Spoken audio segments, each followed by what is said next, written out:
Welcome to Sweet Auburn Stories, the cross-generational storytelling series where we highlight Black trailblazers. I'm your host and novice historian, Royce Bable. I'm joined today by the incredible Miss Xernona Clayton. Xernona Clayton is a pioneer across multiple industries, including social justice, healthcare, and media. The identical twin daughter of a minister, Xernona was born in Muskogee, Oklahoma. She attended Tennessee State University and the University of Chicago. While in Chicago, she worked with the Urban League to help integrate the workforce of major retail giant Marshall Fields before moving to Los Angeles with her husband. In LA, Xernona became a well-known fundraiser for civil causes, which prompted Dr. King himself to ask her to move to Atlanta to support the efforts of the civil rights movement. Upon moving to Atlanta in 1965, she made big changes, fast. Her work and the collective efforts of the Doctors Committee for Implementation was the catalyst that led to the desegregation of hospitals across the United States. She broke media barriers by becoming the South's first Black person to ever have their own television show. She is the only woman in Atlanta to have a street, plaza, and statue named in her honor. Please welcome the incomparable Ms. Xernona Clayton. Welcome, Ms. Clayton. So, question, can I call you Xernona? By all means. We are going to jump right into wordplay. This is the rapid fire word game where I say words and you just tell me your thoughts. Oh, really? Yeah, that's it. How do you do that? Here we go. Okay.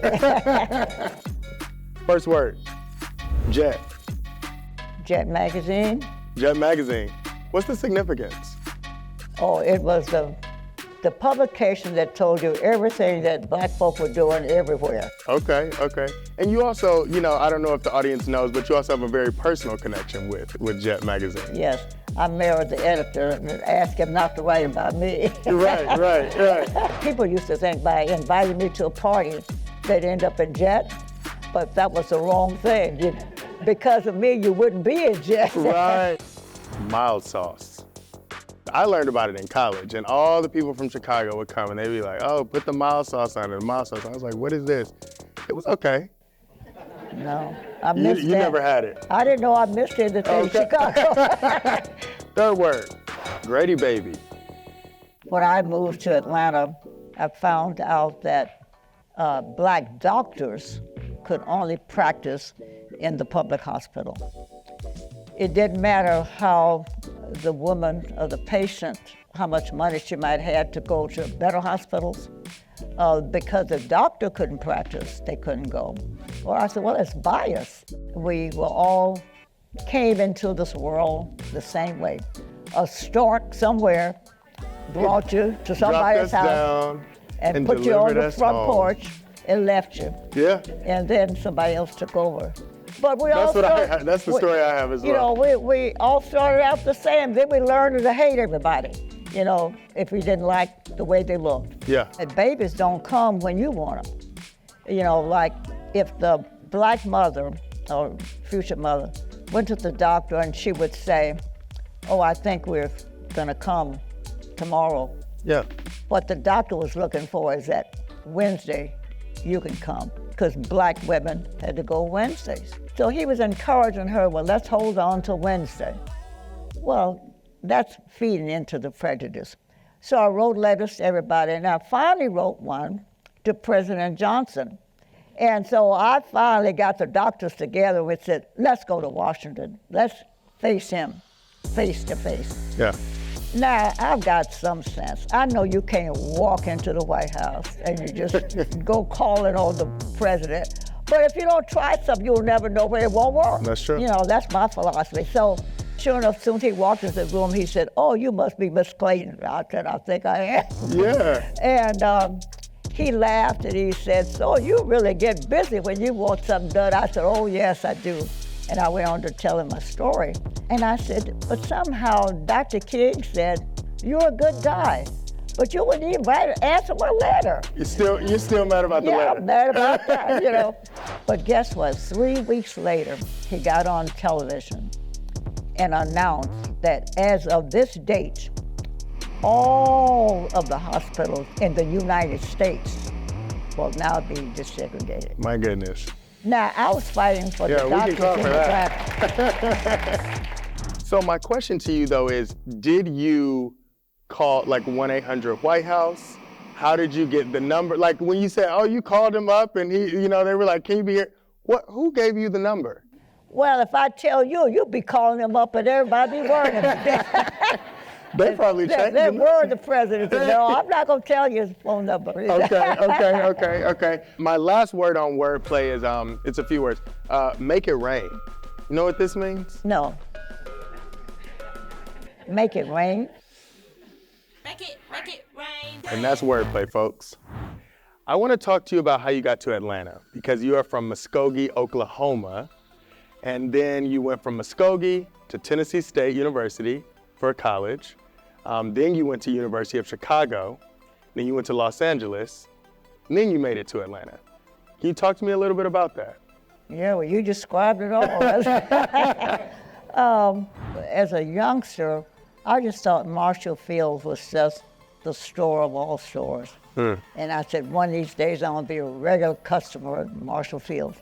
But when I got there, then I found out that they hired no black person, not one. And I didn't want my store to look bad. Right. So I said, I'm gonna help pull them out of the quagmire, because I loved Marshall Fields. My plan was to look in the paper to see if they had a one ad, and then see if they and go for the test. It was clear that they weren't gonna hire a black person. Right. And that made me very sad. And I exposed them, and the publicity was pretty bad. And so the rest was easy. They started hiring anybody, regardless of what they look like. If we can get rid of discrimination, wouldn't we have a better world? Yes. I mean, all over, all over. And then you met a gentleman, you liked each other, got married, and then you moved to LA. Well, it wasn't as simple as that, but he was the editor of Jet magazine, and Jet sold a zillion of copies every week. And so Mr. Johnson, who owned the company, he sent Ed out to open up a West Coast office, and that's how we ended up there. So I was, meeting all the movie stars, because I'd go and have lunch on the lot. That's what we called it at the time. Right. Then I said, to my pastor first at church, I said, we could raise money at their houses and ask them, can we hold a fundraiser in your house? Right. And it'll probably, generate great funds. But we're sending it now to Atlanta, because that's where the pot was boiling at the time. And Gregory Peck was the first one who said yes. So then Dr. King called me and said that we'd like to have you come to Atlanta. And I said, oh no, I heard that things are pretty rough. Y'all crazy down there. And I said, I understand they give you a hard time too. I've been reading about you. But no, I don't want to come. Well, now Coretta King, his wife, had gone to college to study music. Right. And she wanted so badly to do concerts to raise money, because she had children. She couldn't travel the way he did. So Ed, my husband, said, oh, you should be my wife. Said, my wife is courageous. She will carry you all around this country raising money. She's a great fundraiser. And he sold her on me. So she and I became friends over the telephone, and I went on the concert tour with her, and we made a lot of money. And then Dr. King said, you make it rain. Yeah. Dr. King said, if you'll agree to move, I'll see that you have a new car, a maid, a dog, and a nice shower. How'd the dog get in it? And guess what I found out? Dr. King, this minister, didn't always tell the truth. I ended up moving to Atlanta, got none of that. Then somehow you ended up on television, and you had a show called the Xernona Clayton Show. And this show aired for 7 seasons on WAGA TV, which was a CBS affiliate. Really, really big deal. first black person, not woman, first black person to do this in the South. I had no intentions Right. of television, but I had read all about Ralph McGill, and when I came to Atlanta, he was one person I really wanted to meet in person because he lived here. Right. Well, he and I became instant friends. So Mr. McGill had me substitute for him, which was flattering but embarrassing because I couldn't substitute. I didn't think, in Mr. McGill, who was so well known and famous. But because it was he, I decided to take the gig. Yeah. My boss, Martin Luther King, I said, thinks a lot of your trade. He loves press people and has respect for writers and all of that. I said, I don't think well of the media. And shocked everybody. But here you are at the television station. You got an assignment editor who gives the assignment, let's go tell that story in Alabama. So you get him to take the assignment. Then he takes with him a white photographer to take the pictures, brings it back to a white editor who writes the story, who gives it to a white anchor, who carries it to television and said, oh, isn't this awful? They're treating these children like this. And I said, what's the difference? Segregation is segregation. Right. So now I'm talking about the whole industry of Atlanta had no black people on television. And then that was my filling in for Mr. McGill. Lunch was over, I went back to my office, my phone rang. He said, Xernona, what did you say at the luncheon? He said, all the television stations are looking for you. And I said, oh my gosh, And I said, one of the managers on the television station said, you know what, you've pricked us where it hurts. But you're right, there is nobody on television, no black person, and we want to change that. That's how I got on. They're announcing the papers that I'm coming. Right. Watch the television, Zernona's coming, Zernona. They go, who is Zernona? But, I'm coming. So you had your own show, you get connected with Turner Broadcasting, and then somehow you meet Ted Turner. How do you convince him on the idea of the Trumpet Awards and what it meant? Ted Turner, everybody knew he had lots of money. Right. But they said, you've got to make sense when you come to him. He'll ask you every question that's possible to think of, he'll ask you that. So have an answer for everything you can think of. Yep.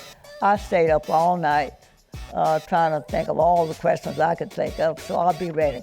And all I asked him and told him that what I wanted to do, he said, holy boy, George, I like it. Let's do it.